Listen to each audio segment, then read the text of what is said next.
Et si on pouvait se passer de la voiture? L'autoroute est le principal moyen de déplacement dans la vallée de l'Arve.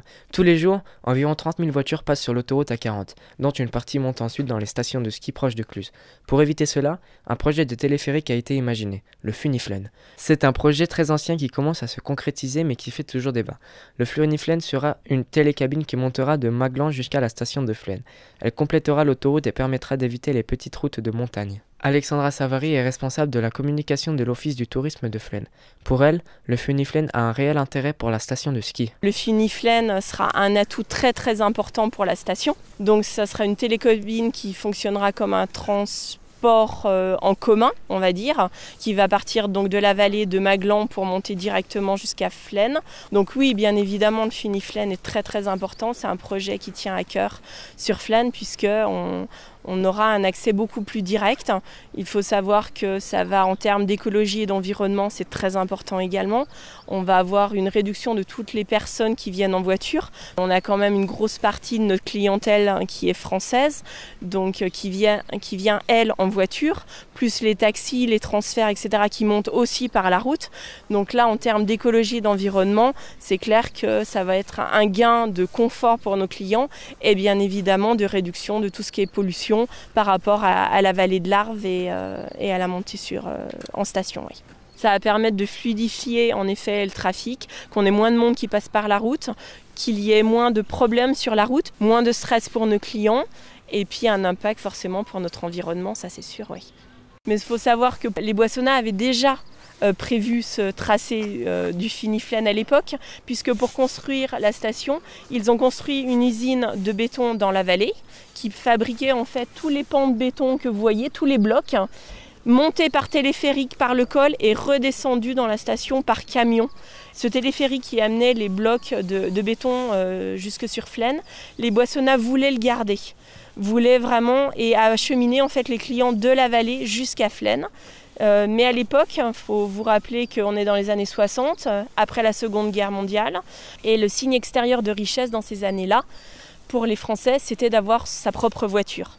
Donc les Français voulaient venir en vacances au ski avec leur propre véhicule. Donc la route de Flaine a été construite en parallèle et le téléphérique pour amener nos clients a été abandonné au fur et à mesure. Mais le Funiflen est un projet qui date donc depuis la création de la station, qui est vraiment important et on est très content que depuis ces dernières années, les pouvoirs publics, les élus ont pris conscience, notamment avec les enjeux écologiques et environnementaux, de cette importance de ce projet et de la plus-value de ce projet pour Flaine et pour les stations environnantes. Si on écoute Alexandra Savary, le projet Funiflen n'a que des aspects positifs.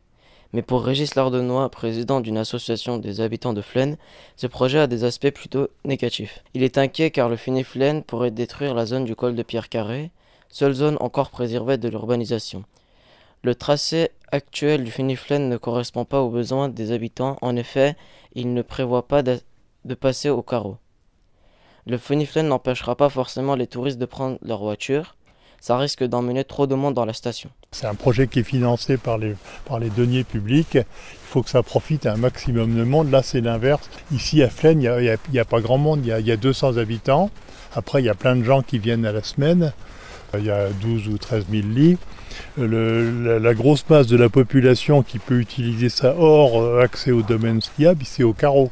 Au carreau, il y a 3 000 habitants, c'est quand même un peu différent. Il y a un peu plus de lits, il y a 15 000 lits. Première chose, c'était de passer au carreau. Et puis ensuite, deuxième chose, pratiquement toute la montagne s'est transformée en domaine skiable, sauf les falaises ou endroits où on ne peut pas aller.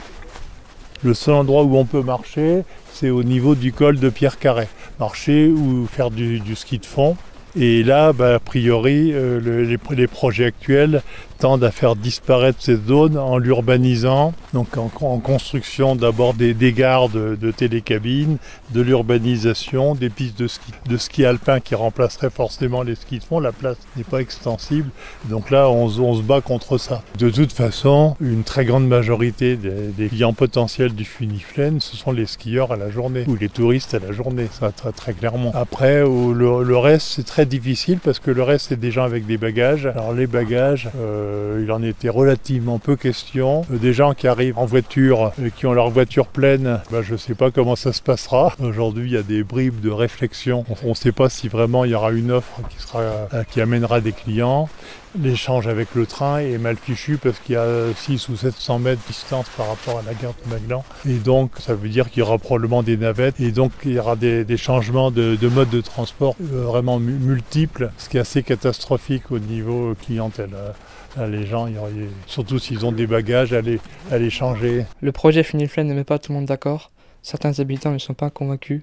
En attendant le début des travaux, il existe d'autres moyens pour réduire la place de la voiture autour de l'autoroute, à commencer par les transports en commun. Depuis 2 ans, l'agglomération de Cluses, le 2CCAM, a lancé les bus Arvi. Gérard Vera est directeur des services techniques de la ville de Siongier. Et selon lui, il reste difficile de développer des alternatives à la voiture. Trouver des modes doux. Là, il y a une étude qui est faite au niveau de la 2CCAM pour faire des pistes cyclables de Bonneville jusqu'à Salange, quasiment dans tous les sens des communes et tout ça. Essayer de remettre les gens en vélo, essayer de remettre les gens dans les transports en commun. C'est pas non plus quelque chose qui est forcément bien vécu. Ça fait 2 ans qu'on a mis des bus en place et ils sont vides. C'est difficile. Le problème des bus, c'est qu'il n'y en a pas assez, mais si on en met beaucoup, ça coûte très cher, c'est pas amortissable. Si on en met peu, les gens ne le prennent pas parce que quand ils voient partir le bus, s'ils ont une demi-heure à attendre, ils prennent leur voiture. C'est très difficile de changer les modes de vie et de circulation et de transport des gens.